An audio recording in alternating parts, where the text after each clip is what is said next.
ɗaukakar Allah sai da la haula da ka riƙe sallah baka shan wahala. Mai yabo zai fara ko ba shi kunnen ku aro, tunda bin kai wani ba za ni sa rawani ba. Ni a waka bin kai riba ba balle in kai rabi. Mawaka ina mawaƙanmu mu gyara junarmu, tun a sarkin waka har amu 'yan yara.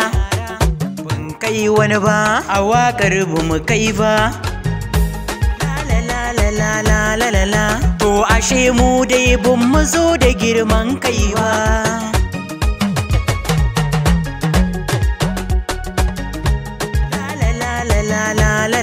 Shawarata nake ba mu mawaka, in dai kana yi to karka zagi kowa kuma karka baci kowa. Da an yi mahassada taki ta zama kainuwa, wasu za su jarraba ka amman ka ɗauki biro kuma sai ka ɗau takarda. Kai wasa kana ruwa, mu bana mun ga karuwa, mun ga ruwa da shamuwa. Alhamdulillahi masha Allahu, waƙar ta karɓu ta saka mai rumbu, kowa zai ji ta mun sake ta. Mu ba kuri muke dan tsako ya jike, waka dai mun rike baitin kuma na biya. Ban ce ma na iya ba, ita waka da kalma komai na da hujja, da ka tsara ka rege akwai tsakuwa a tsaba.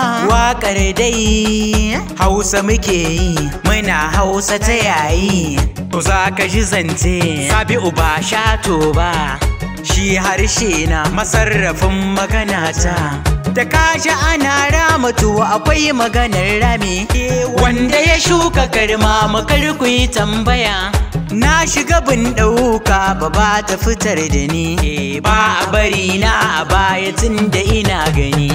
Kuma haraka ta waka ba kutse nike ba gadanta ne ba. Da waka numa ce da ba a tarda ni ba. Sabi'u na yi baitin ga mai harshen damo. Allah yana mutane, mutane na tukane, tukane na fashewa, ana rufe mutane. Babbar magana ce, ni na faɗi zance, kuma na faɗi zance.